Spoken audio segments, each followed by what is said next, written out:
Daily Bible Reading. Day 3. Genesis chapters 11, 12, 13, 14, and 15. Mula sa Magandang Balita Biblia. Genesis chapter 11. Ang Tor ng Babel. Sa simula'y iisa ang wika at magkakapareho ang mga salitang ginagamit ng lahat ng tao sa daigdig. Sa kanilang pagpapalipat-lipat sa silangan, nakarating sila sa isang kapatagan sa Shinar at doon na nanirahan. Nagkaisa silang gumawa ng maraming tisa at lutuin itong mabuti para tumibay. Tisa ang ginagamit nilang bato at alkitran ang kanilang semento. Ang sabi nila, halikayo at magtayo tayo ng isang lunsod na may toreng abot sa langit upang maging tanyag tayo at huwag nang magkawatak-watak sa daigdig. Bumaba si Yahweh upang tingnan ang lunsod at ang toreng itinayo ng mga tao. Sinabi niya, ngayon ay nagkakaisa silang lahat at iisa ang kanilang wika. Pasimula pa lamang ito ng mga binabalak nilang gawin. Hindi magtatagal at gagawin nila ang anumang kanilang magustuhan. Ang mabuti bumaba tayo at guluhin ang kanilang wika upang hindi sila magkaintindihan. At ginawa ni Yahweh na ang mga tao ay magkawatak-watak sa buong daigdig, kaya natigil ang pagtatayo ng lunsod. Babel ang itinawag nila sa lunsod na iyon, sapagkat do'y ginulo ni Yahweh ang wika ng mga tao. At mula roon, nagkawatak-watak ang mga tao sa buong daigdig dahil sa ginawa ni Yahweh. Ang lahi ni Shem. Ito ang kasaysayan ng mga lahi na nagmula kay Shem. 2 taon makalipas ang baha, si Shem ay nagkaanak ng isang lalaki, si Arphaxad. Si Shem ay 100 taong gulang na noon. Nabuhay pa siya ng 500 taon, at nagkaroon pa ng ibang mga anak. Nang si Arphaxad ay 35 taon na, nagkaanak siya ng isang lalaki, si Shelah. Nabuhay pa siya ng 403 taon, at nagkaroon pa ng ibang mga anak. 30 taon na noon si Shelah nang maging anak niya si Heber. Nabuhay pa siya ng 403 taon, at nagkaroon din ng ibang mga anak. Sa gulang na 34 na taon, naging anak ni Heber si Peleg. Nabuhay pa siya ng 430 taon, at nagkaroon din ng ibang mga anak. Sa gulang na 30 taon, naging anak ni Peleg si Reu. Nabuhay pa siya ng 200 taon, at nagkaroon pa ng ibang mga anak. Si Reu naman ay 32 taon na nang maging anak niya si Serug. Nabuhay pa siya ng 207 taon, at nagkaroon din ng ibang mga anak. Si Serug ay 30 taon nang maging anak niya si Nahor. Nabuhay pa siya ng 200 taon, at nagkaroon din ng ibang mga anak. Naging anak naman ni Nahor si Terah nang siya'y 29 na taon. Nabuhay pa siya ng 119 taon, at nagkaroon din ng ibang mga anak. Ang lahi ni Terah. 70 taon na si Terah nang magkaanak ng 3 lalaki, sina Abram, Nahor at Haran. Ito naman ang kasaysayan ng mga anak ni Terah na sina Abram, Nahor at si Haran na ama ni Lot. Buhay pa si Terah nang mamatay si Haran sa kanyang sariling bayan ng Ur, sa Kaldea. Napangasawa ni Abram si Sarai, at napangasawa naman ni Nahor si Milka, na anak ni Haran na ama rin ni Iska. Si Sarai ay hindi magkaanak sapagkat baog siya. Umalis si Terah sa bayan ng Ur, Kaldea, kasama ang kanyang anak na si Abram, ang asawa nitong si Sarai, at si Lot na anak ni Haran.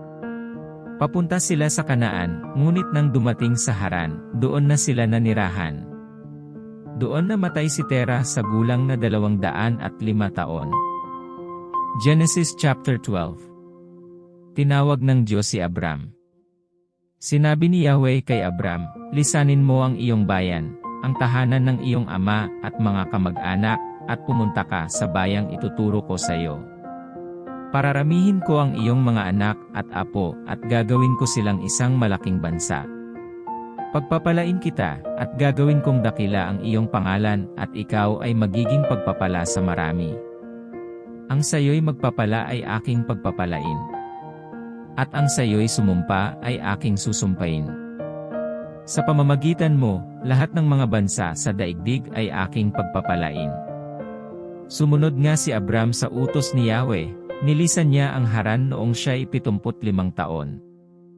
Sumama sa kanya si Lot. Isinama ni Abram ang kanyang asawang si Sarai, at si Lot na pamangkin niya. Dinala niyang lahat ang kanyang mga alipin at mga kayamanang naipon nila sa Haran.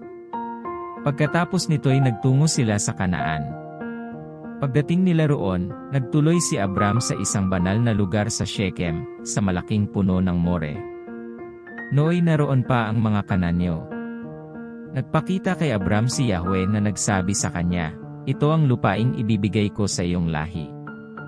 At nagtayo si Abram ng altar para kay Yahweh na nagpakita sa kanya. Buhat doon, nagtuloy siya sa kaburulan sa silangan ng Bethel, at huminto sa pagitan ng Bethel na nasa kanluran, at ng Ai na nasa silangan. Nagtayo rin siya roon ng altar, at sumamba kay Yahweh.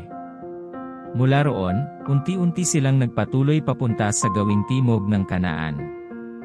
Pumunta si Abram sa Ehipto.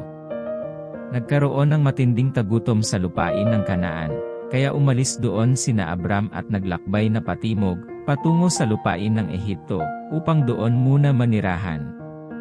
Nang malapit na sila sa hangganan, sinabi niya sa kanyang asawa, Sarai, "Napakaganda mo. Kapag nakita ka ng mga Ehipsyo, sasabihin nilang asawa kita, at papatayin nila ako para makuha ka. Ang mabuti pa'y sabihin mong magkapatid tayo. Alang-alang sa'yo, hindi nila ako papatayin." Nang makapasok na sina Abram sa Ehipto, napuna nga ng mga Ehipsyo na napakaganda ni Sarai. Nang nakita siya ng mga pinuno roon, ibinalita nila sa Faraon kung gaano siya kaganda. Kaya't iniutos nitong kunin si Sarai at dalhin sa palasyo. Dahil sa kanya, mabuti ang naging pagtanggap ng Faraon kay Abram at binigyan pa niya ito ng mga tupa, kambing, baka, asno, kamelyo at mga alipin. Dahil dito'y pinahirapan ni Yahweh ang Faraon, siya, ang buong palasyo ay nagdanas ng katakot-takot na karamdaman. Kaya't si Abram ay ipinatawag ng Faraon at tinanong, "Bakit mo ito ginawa sa akin? Bakit hindi mo sinabing asawa mo siya? Ang sabi mo'y kapatid mo siya, kaya naman kinuha ko siya para maging asawa. Heto na ang asawa mo. Kunin mo siya at umalis na kayo." Iniutos ng Faraon sa kanyang mga tauhan na paalisin ang mag-asawa, dala ang lahat nilang ari-arian. Genesis chapter 13. Nagkahiwalay sina Abram at Lot. Mula sa Ehipto, si Abram ay naglakbay na pahilaga patungong Negeb, kasama ang kanyang asawa, at ang pamangkin niyang si Lot, dala ang lahat niyang ari-arian. Mayaman na noon si Abram, marami na siyang mga tupa, kambing at baka. Marami na rin siyang naipong ginto at pilak. Mula sa Negeb, unti-unti siyang naglakbay pabalik sa dati niyang pinagkampuhan, sa pagitan ng Bethel at Ai. Pumunta siya sa dating pinagtayuan niya ng altar, at doon sumamba kay Yahweh. Si Lot, nakasakasama ni Abram ay marami na ring tupa, kambing at baka. Mayroon na rin siyang sariling pamilya at mga tauhan. Dahil napakarami na ng kanilang mga hayop, hindi na sapat ang pastulan para sa mga kawan ni na Abram at Lot. Kaya't madalas nag-aaway ang mga pastol nila. Nang panahon ding yon, ang mga Kananyo at Perezio ay naninirahan pa sa lugar na yon. Kinausap ni Abram si Lot, "Hindi tayo dapat mag-away, at ang mga tauhan natin, sapagkat magkamag-anak tayo. Mabuti pa'y maghiwalay tayo. Mamili ka, kung gusto mo sa kaliwa, sa kanan ako, kung gusto mo sa kanan, sa kaliwa ako." At nang iginala ni Lot ang kanyang paningin, nakita niyang ang kapatagan ng Jordan, hanggang sa Zoar ay sagana sa tubig, tulad ng halamanan ni Yahweh, at ng lupain ng Ehipto. Nangyari ito noong hindi pa natutupok ang Sodoma at Gomora. Kaya pinili niya ang dakong silangan sa kapatagan ng Jordan, at naghiwalay nga sila ni Abram. Nanatili si Abram sa Kanaan. Samantala, si Lot ay nanirahan naman sa mga lungsod sa kapatagan na malapit sa Sodoma. Napakasama ng mga tao sa lungsod ng Sodoma, namumuhay sila ng laban kay Yahweh. Nanirahan si Abram sa Hebron. Pagkaalis ni Lot, sinabi ni Yahweh kay Abram, "Tumanaw ka sa palibot mo. Ang buong lupaing natatanaw mo ay ibibigay ko sa iyo, at sa magiging lahi mo magpakailanman. Ang iyong mga salinlahi ay gagawin kong sindami ng alikabok sa lupa na di kayang bilangin ni numan. Libutin mo na ang buong lupain, ang lahat ng iyan ay ibibigay ko sa iyo." Lumipat si Abram sa Hebron, at doon tumira sa tabi ng malalaking puno sa Mamre. Nagtayo siya roon ng altar para kay Yahweh. Genesis chapter 14. Iniligtas ni Abram si Lot. Nang panahong iyon, sina Haring Amraphel ng Sinar, Ariok ng Elasar, Kedorlaomer ng Elam, at Tidal ng Goyim, ay nakipagdigma kina Haring Bera ng Sodoma, Bersha ng Gomora, Shinab ng Adma, Shemeber ng Zeboim at Zor ng Bela. Tinipon ng 5 haring ito ang kanilang mga hukbo sa kapatagan ng Sidim na tinatawag ding dagat na patay. Ang mga ito ay 12 taon nang nasasakop ni Kedorlaomer, ngunit ng ika-13 taon, nagkaisa-isa silang umaklas laban sa kanya. 1 taon buhat nang sila'y umaklas, dumating si Kedorlaomer, kasama ang mga haring kakampi niya, upang sila'y muling sakupin. Nalupig na niya ang mga bansang kanyang dinaanan, ang mga Refaita sa Astarot Karnaim, ang mga Zuzita sa Ham, at ang mga Emita sa Save Kiriataim. Tinalo na rin nila ang mga Horyo sa kabundukan ng Seir hanggang sa El Paran, sa gilid ng desyerto. Buhat do'y bumaling silang patungo sa Kades, o En-Mispat, at sinakop ang lupain ng mga Amalekita, at ng mga Amoryo sa Hazazon Tamar. Tinipon nga ng mga hari ng Sodoma, Gomora, Adma, Zeboim at Bela ang kanilang mga hukbo sa kapatagan ng Sidim. At doon nila hinarap sina Haring Kedorlaomer ng Elam, Tidal ng Goyim, Amraphel ng Sinar, at Ariok ng Elasar, 5 laban sa 4. Natalo ang 5 hari, at nang sila'y tumakas sa labanan, ang hari ng Sodoma, ang hari ng Gomora, ay nahulog sa balon ng alkitran na marami sa dakong iyon. Ang iba'y nakatakas papunta sa kabundukan. Kaya't sinamsam ng 4 na hari ang lahat ng ari-ariang natagpuan sa Sodoma at Gomora, pati ang pagkain doon. Binihag din nila ang pamangkin ni Abram na si Lot na nakatira sa Sodoma, at kinuha ang lahat ng ari-arian nito. 1 takas ang nagbalita ng pangyayaring ito kay Abram na Hebreo, na nooy nakatira malapit sa tabi ng sagradong kahuyan ni Mamre, isang Amoryo. Si Abram at si Mamre, kasama ang mga kapatid niyang sina Eskol at Aner, ay may umiiral na kasunduan. Pagkarinig niya sa nangyari sa kanyang pamangking si Lot, tinawag niya ang kanyang mga tauhan, at nakatipon siya ng 318 mandirigma. Sinundan nila ang mga kalabang hari hanggang sa Dan. Pagdating doon, nagdalawang pangkat sila, at pagsapit ng gabi, sinalakay nila ang kaaway. Tinalo nila ang mga ito at hinabol hanggang Hoba sa hilaga ng Damasco. Nabawi nilang lahat ang nasamsam na ari-arian, at nailigtas si Lot, ang mga kababaihan, at ang iba pa nitong mga kasamahan. Binasbasa ni Melkisedek si Abram.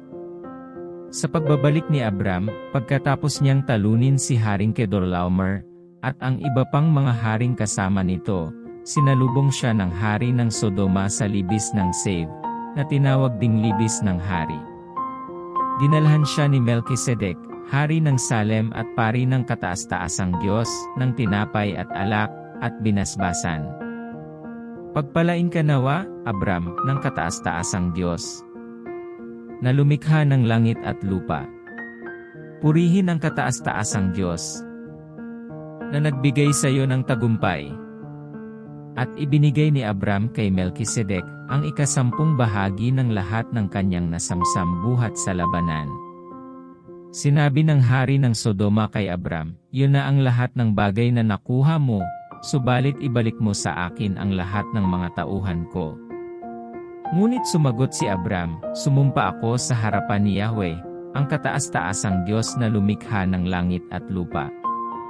Nangako akong hindi kukuha ng anuman sa iyo, kahit kaputol na sinulid o tali ng sandalyas, para wala kang masabi na ikaw ang nagpayaman kay Abram. Wala akong kukuning anuman para sa sarili ko.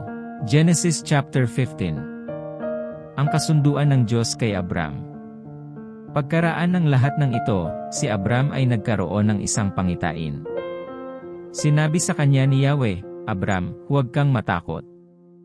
Ako ang iyong kalasag na mag-iingat sa iyo. Bibigyan kita ng napakalaking gantimpala. Ngunit sinabi ni Abram, Panginoong Yahweh, ano pang kabuluhan ng gantimpala mo sa akin kung wala naman akong anak? Wala akong tagapagmana, kundi si Eliezer na taga Damasco.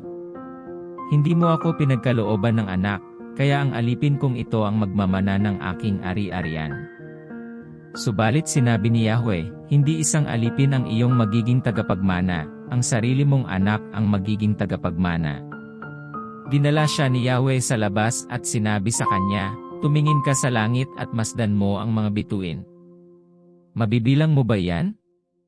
Ganyan karami ang magiging lahi mo.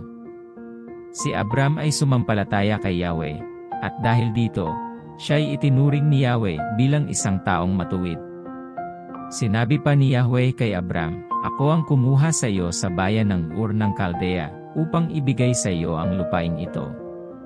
Itinanong naman ni Abram, Panginoong Yahweh, paano ko malalamang ito'y magiging akin? Sinabi sa kanya, dalhan mo ako ng isang baka, isang babaeng kambing, at isang tupa, bawat isa ay 3 taon ang gulang. Magdala ka rin ng isang kalapati at isang bato-bato. Dinala nga ni Abram ang lahat ng iyon at biniyak ang bawat isa maliban sa mga ibon. Inihanay niyang magkakapatong ang pinaghating hayop. Bumaba ang mga buwitre upang kainin ang mga ito, ngunit itinaboy sila ni Abram. Nang lumulubog na ang araw, nakatulog ng mahimbing si Abram, at nilukuban siya ng isang nakakapangilabot na kadiliman. Sinabi ni Yahweh, ang iyong mga anak at apo ay mangingibang bayan, at magiging alipin doon sa loob ng 400 taon. Ngunit paparusahan ko ang bansang aalipin sa kanila, at pag-alis nila roon, ay marami silang kayamanang madadala. Pahahabain ko ang iyong buhay, mamamatay at ililibing kang payapa. Daraan muna ang 4 na salinlahi bago sila makabalik dito, sapagkat hindi ko muna paparusahan ang mga Amoryo hanggang sa maging sukdulan ang kanilang kasamaan. Pagkalubog ng araw at laganap na ang dilim, biglang may lumitaw na palayok na umuusok, at maningas na sulo na dumaan sa pagitan ng mga pinatay na hayop. At ng araw na iyon, gumawa si Yahweh ng kasunduan nila ni Abram at ganito ang sinabi niya, ibibigay sa lahi mo ang lupaing ito, mula sa hanggahan ng Ehipto hanggang sa ilog Euphrates, kasama ang lupain ng mga Sinyo, Senizio, Kadmonyo, Heteo, Perezo at Refaita. Gayon din ang lupain ng mga Amoryo, Kananyo, Gergeseo at Jebuseo. Kung nakarating ka sa bahaging ito ng video kapatid, 100-fold of blessings to you sa panunood at pakikinig ng salita ng Diyos. Up next, Daily Bible Reading Day 4. Comment down if you are having a prayer request. Paki-comment na din kung hanggang saan nakarating ang video na ito. Don't forget to subscribe, like, and hit the notification bell for you to get updated on the next video. Thank you for watching and hearing the Word of God. Stay blessed, and stay connected in the presence of the Lord.